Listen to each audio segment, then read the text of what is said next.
That's the new girl. It's her first day. Some people say there'll be trouble.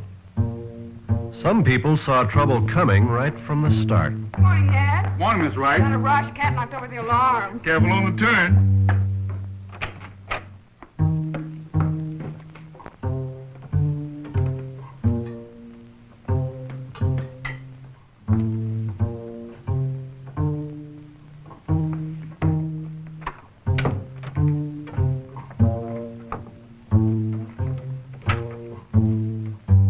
Good office management begins at home. You're late. Guilty, sir. You'd better hurry. My coffee's probably getting cold. No wonder I love to get up in the morning.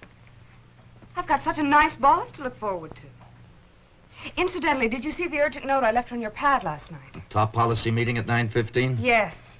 Mr. Dennis got back from Washington late yesterday, and he called the meeting after you'd gone. Thanks. This must be the new government contract. Was there any explanation? I tried to finesse some information from his secretary, Beth. But she's as informative as a quiz program. Okay, I better get going. Have some hot coffee waiting for me. Yes, sir. Good office management begins at home. They'll quit. First one, then another. Whatever they do, they're going to make hell for that first Negro girl you put on the payroll. Look, Mark, we're not walking into this blindfolded. Now, Todd doesn't pay me to manage personnel so that personnel can run the plant the way it wants. What does that mean? That you're going to sit behind every secretary with a gun in her back? It means we can put this new policy through without trouble. Now, of course, we'll have to move slowly at first, no matter how badly we need them. Now you've said it. We need them, gentlemen. The Negro represents a labor force that hasn't even begun to be tapped. How about it, Kurt? Your department's been crying for help. Think we can make it work? Maybe. Works in the shop. Negro and white hands work side by side. We don't have any trouble. Well, how was it when you started? Not bad. There was a lot of talk about trouble, but the union was on our side that time. They called a meeting, and by the time they were through, there wasn't any opposition. Those were men, Kurt. They worked with their hands. How about women? Women are different. I think we're asking for trouble. Just what is it we are afraid of? Bad publicity? Money? Or are we maybe raising problems to hide our own prejudices? Look, Lyle, I don't think I'm a bigot. Lyle didn't say that, Mark. And I don't think I'm a man of prejudices. At least not any that I'd let interfere with profits. My department is sales. I'm mostly on the outside, and the man I sell the product to doesn't care what color the girl is who types up the bill. So because I'm on the outside, I get around. I hear stories. What kind of stories? Strikes? Slowdowns? Trouble, that's all. Let's call it morale. A lot of white girls just don't want to work next to a Negro girl, whether you like it or not. Well, now I'll tell you something. I'm not running for election, and I'm not going to run scared. No 20-year-old stenographer is going to tell me how to run my business. I've just come back from Washington. I met there with the President's Committee on Government Contracts. Believe me, it was no tea party between me and the committee. They were talking business. Since when is the President's Committee running Dennis Industries? We're not talking just about Dennis Industries when we talk about this. We're talking national policy. It's not new. We've had it ever since World War II. Under the President's directive, no company can deal with the government, can get a contract, unless its policies are clearly non-discriminatory. But don't we employ Negroes on the production line? That's not enough. As long as we set up a color line at the front door of the offices, or any line for that matter, we are discriminating. Aren't we also responsible to the stockholders? We can't afford... We can afford anything our competition can. If we can't, we don't belong in business. From this meeting on, our policy will be to hire every person we need strictly according to ability. If you want to set an example, put the first Negro secretary in my office. Nope. Not on your life, Todd. And have 12 girls quit because we're giving away one of the most worked-for jobs in the organization? Now, that would be discrimination. Just the same, I feel sorry for the first girl you hire. She'd better be strong. You're right, Kirk. She's got to be hand-picked. She's got to be so likable that any white girl with a chip on her shoulder will think twice before she starts any trouble. And so efficient that any man she works for will consider himself lucky. You know, I think the announcement of policy ought to come from your office, Todd, not just from personnel. We want every single person in this outfit to know that you're behind it, down to the last typist in the pool. Every girl working here should be made to feel that she's involved in putting through this new policy. Right. Is that it? That's about it. I gotta get going. I'll go over the new policy with you in my office. Still just talk.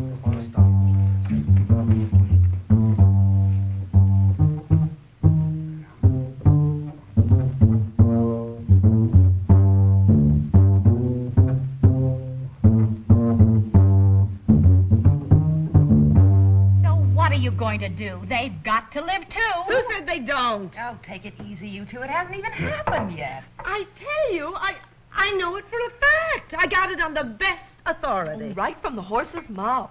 Well, go ahead, laugh. Maybe you won't think it's so funny when one of them is sitting at the desk next to you, or at your desk, maybe. That I wouldn't wish on anybody. Hi. What's the joke? Some joke.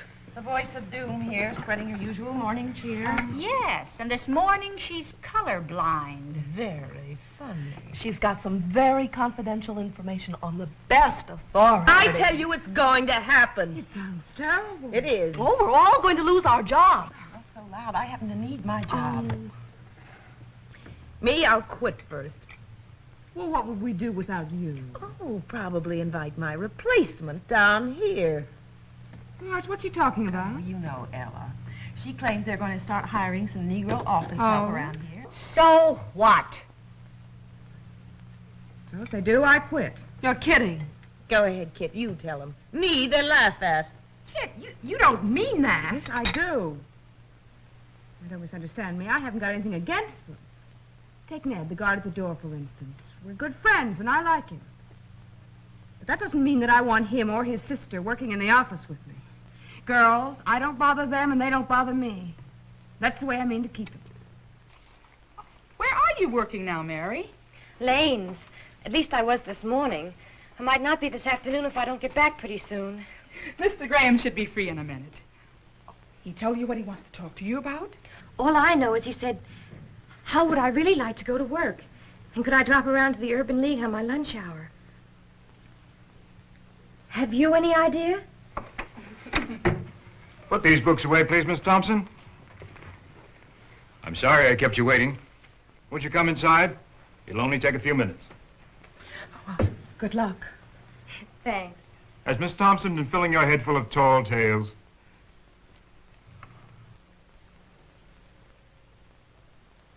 Won't you have a seat, please?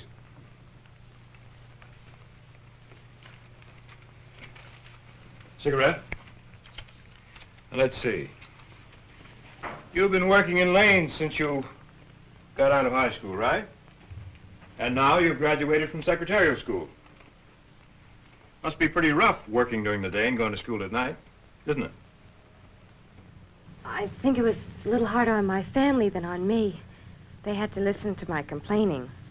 Well, it looks like it might have been worthwhile. How would you like to go to work as a secretary at Dennis Industries? You want the truth, don't you, Mr. Graham? Oh, certainly.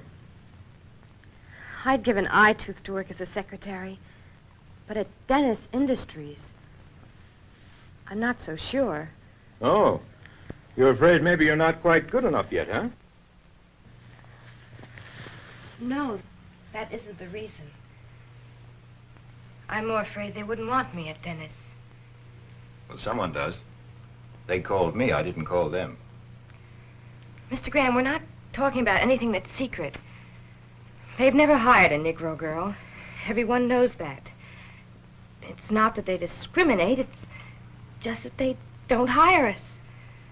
Maybe things are changing, Mary. Don't misunderstand.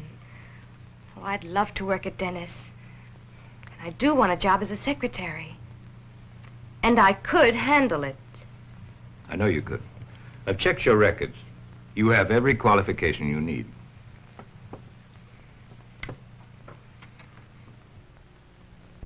Now, let me bring you up to date.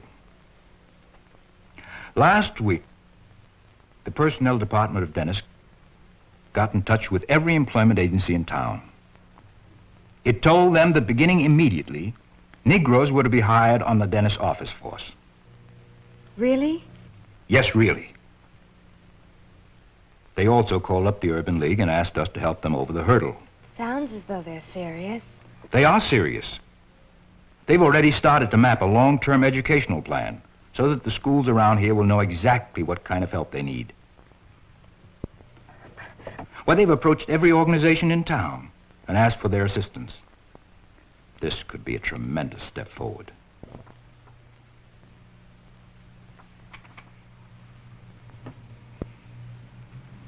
But what about me? Suppose I do go up for the job. The personnel department can't make the people like me. They can't tell the other girls that, well, that you're as good as they are? No, they can't. But they can give you every chance to show you are. Mary, right now they need us. And we certainly need them. If we don't take the chance when it comes along, it may not come along again. We have everything to gain. You have everything to gain. and nothing to lose except a job. And about 10 feet of pride. It's a funny thing, Mary. Once someone offers you a choice, you can't ever go back to the way it was before. If you don't try, when you go out of here, you'll find your pride has shrunk to 10 inches. If you do try, well, if you do try, you may have something to be really proud of. What do you say? All right. I'll try. Good girl. Well, how's the crusade for freedom at Dennis Industries coming? There's a girl coming over from the Urban League tomorrow morning. When she's through with personnel, I'd like you to have a talk with her. Sure, I'll be glad to have a talk with her. You know, talk isn't enough in a situation like this, Will. You mean you people upstairs are really serious about this? Let me point out one thing to you, Will. Dennis Industries does a lot of business with the government. Fine, and we turn out a good product. And the law says fair employment practice. It never fails. Up on Cloud 19, the VIPs decide to work a miracle, and then the little wheels downstairs have to start grinding. Are you against hiring Negroes? That's not what I said, Lyle. Oh?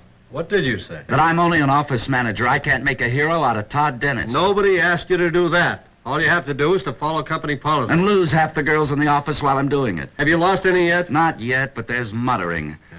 I heard one of the girls say she'll quit as soon as we hire a Negro. For your information, she happens to be the most popular girl in the office. If she quits, it could start an exodus that would make the one out of Egypt look like a quiet Sunday afternoon. If she decides to quit, I'd like to know immediately. Anyone else, for that matter. Lyle, I tell you, it won't work. The girls won't stand for it. Okay, Will, you tell me why. Oh, come on, don't be naive. You know the reasons as well as I do. Well, what? The washrooms, for instance. You know what I mean. Now, what do these same girls do when they go to the restaurants and the movies? Just supper? So they have no choice. Well, they won't have a choice here from now on. Now, look, Will, we've notified the unions and asked for their cooperation. No trouble there. Every department head has made it official all the way down the line. There's a memo out in black and white so that everybody can see it. And we agreed that the best way is to make a definite stand from the top down. Well, you'd think we're living in the dark ages. When are people going to realize that this is the 20th century in the United States of America? With freedom and liberty for all. Yeah, exactly. But it doesn't say anything about working where you don't want to. Are you telling me you want to quit? Oh, I probably won't have to. My job will just disappear into thin air along with the rest of the staff. You know, I don't understand you, Will. I've talked to every man in a responsible position here at Dennis. Most of them wonder what all the fuss is about. Few admit they don't like the idea of a Negro secretary, but they're willing to go along with the idea. Well, go ahead. Try them. But you keep on saying it won't work. I wonder if you know how you really feel. Well, I'll tell you. You know those signs you put up in the plant? Equal economic opportunity? Well, you can wallpaper the whole building with them, but you can't change the facts of life. I've got to get home. What time is it? I don't know. Will, If this girl tomorrow morning passes all those tests, it's your job to place her in one of those openings you've been complaining about for so long. See you later. We're very lucky to find someone with your qualifications, Miss Newton. Thank you. You passed those tests with flying colors. Well, as a matter of fact, I thought I'd be too nervous to hold a pencil. All that's left is the physical, just routine. I'll have my secretary fix an appointment with the medical office. Kit, would you just alert the medical office that Miss Newton will be down in about half an hour? And now you'd better meet the man you'll probably be working for. Mr. Nelson, may I ask you a question? Would it be possible for me to have an assignment in the accounting department? Why? Well, to tell the truth, there's a girl in there from my class at high school. We're not friends exactly, but I thought it might make things... Miss Newton, as a new employee at Dennis, I think you ought to know our rules. We don't give favors. We don't give preferential treatment. I'm sorry, I just thought it would make... We stick to our word. Every employee is treated solely on his merits, for better or for worse. Oh, I see. And now I'll take you down and introduce you to Mr. Harden.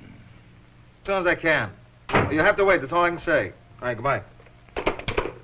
You the gentleman who's been complaining about the lack of office help? You don't get someone to sit at that desk pretty soon, you'll have to dig me out from all this paperwork. I have somebody for you right now. You better have 4 hands. She's 22, graduate from secretarial school, honor student, conscientious, loyal, eager to work.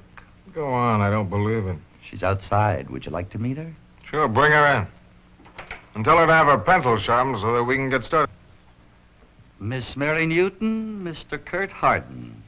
I think you'll find your work cut out for you. How do you do? How do you do? You should have seen his face. He just looked at me like he couldn't believe it. Like he couldn't believe it. What did he say? He said, "How do you do?" He said it twice. And then he turned around and went back to his desk and said he'd see me tomorrow. Well, what did the other guy do then? Mr. Nelson? Yeah. He smiled like there was some sort of a joke. And then he took me down to the medical office. Did anybody say anything about you being the first colored girl in the office? They didn't have to. You could see it in their faces. The way the girl in Mr. Nelson's office looked at me. Maybe you just imagined all of it. Well, that's a crazy thing to say, Mama. Why should she imagine it? It's the truth. You just don't understand. Yes, I understand. You may not think I understand, but I do. You think I can't understand because I'm your mother and I'm older, but I do.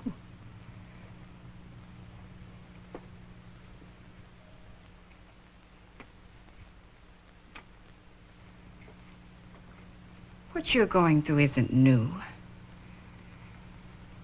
When I was a young girl, I had to leave high school to get a job. I would have given anything to work in a shop, but it just wasn't done where I lived.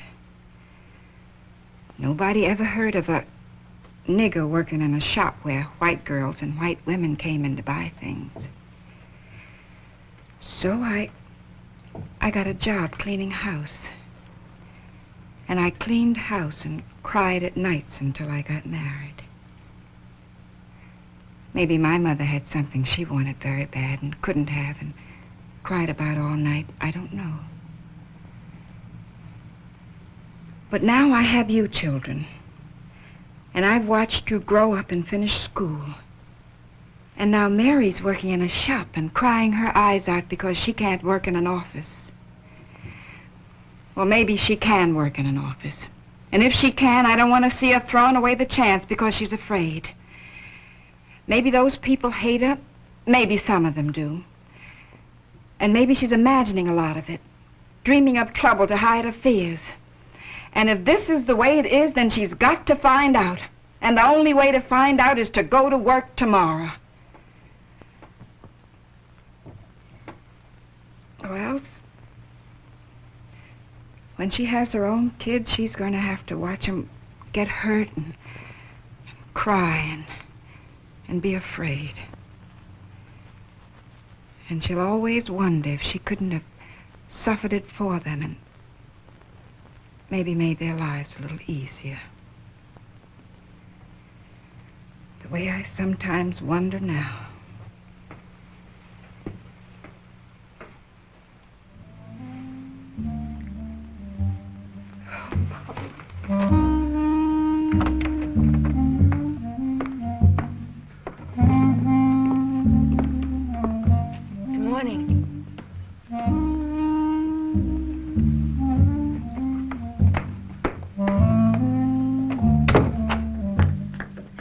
Mr. Nelson, Yes? I'm resigning. Seriously? Seriously. Okay. I appreciate your getting here on time to tell me. You know exactly why I'm quitting. I think you may receive a personal invitation from Mr. Todd Dennis of Dennis Industries to present your case to him personally. That it should come to this. Tell him I'd like to see her right away. Let's squash this. And get Lyle Ross on the phone. Oh, Beth. May I ask you a personal question? Of course. Where do you stand on all this?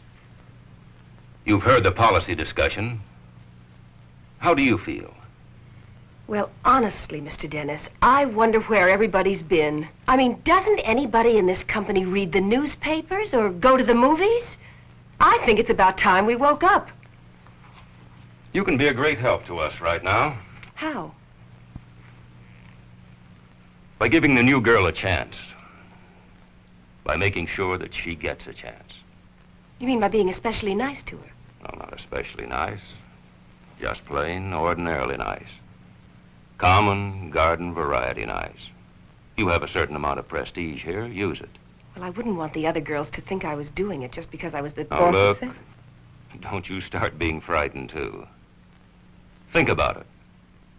It's not an order. Just a random comment on humanity.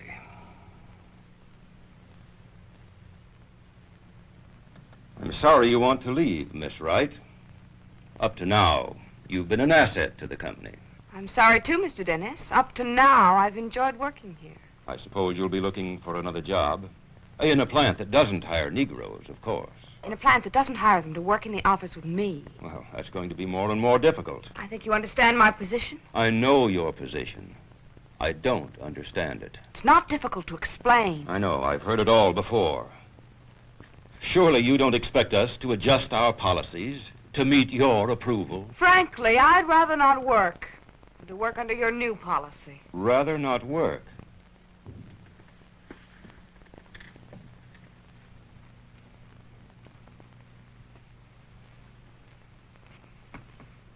Well, you're lucky. How do you mean? Lucky you can afford that alternative. I can't afford it. Neither can most of the people working here. Look, Mr. Dennis, I just don't understand why my leaving has suddenly taken on such importance. I wish I felt flattered by all the attention. But I'm afraid I don't. Well, the fact is, your leaving the company is much more important than a personal matter. For me or for you. I'm not going to even attempt to argue with your prejudices. I know that in a few minutes here, I can't change whatever has made you think the way you've been thinking for a lifetime. But if you don't mind, I'd like to put the shoe on the other foot. You're a popular girl here, probably with good reason. What you do, quitting that is, may set an example for a lot of other girls who can't afford your independence. I'm responsible for this company. That means I'm responsible to the stockholders, to the people working here, to myself, even to the whole country, indirectly. And it's too late to crawl back into a shell. I'm afraid I don't understand, Mr. Dennis. Miss Wright. What, Mr. Dennis? I'm going to ask you to stay on here at Dennis, in spite of how you feel. To give this girl, to give yourself even a chance to find out if we're right.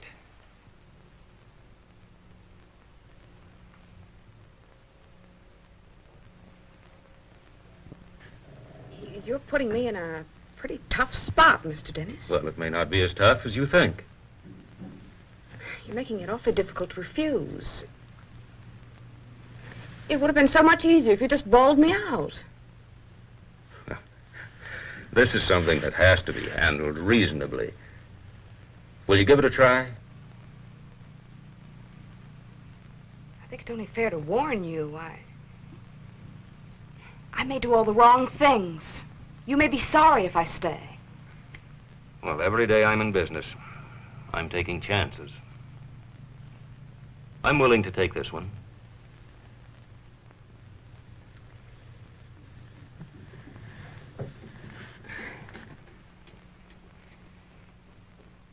I'll think about it, Mr. Dennis. I will say this, though. It's the first time I've stopped to think about it at all. Thank you.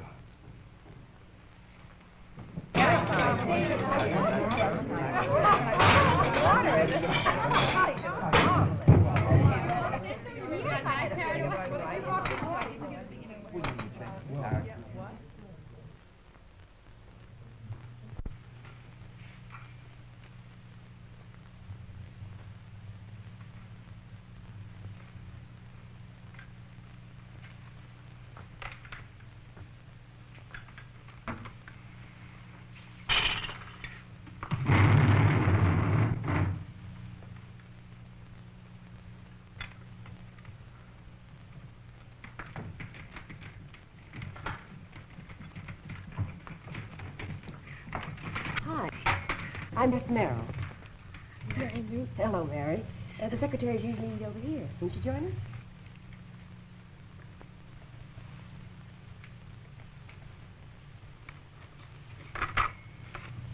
I'll give you a hand. Everybody, this is Mary Newton. That's Judy. Joan. Joan. This is Kit Wright.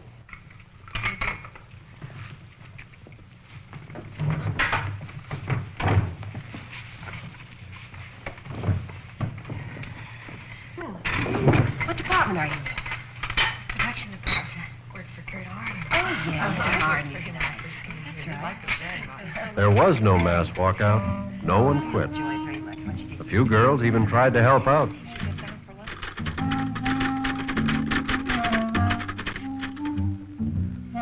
Resentment turned to curiosity. Then curiosity became interest.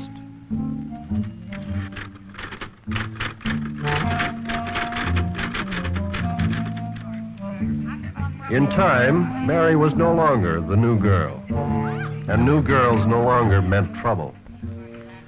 So we all settled down again to the difficult business of making a living.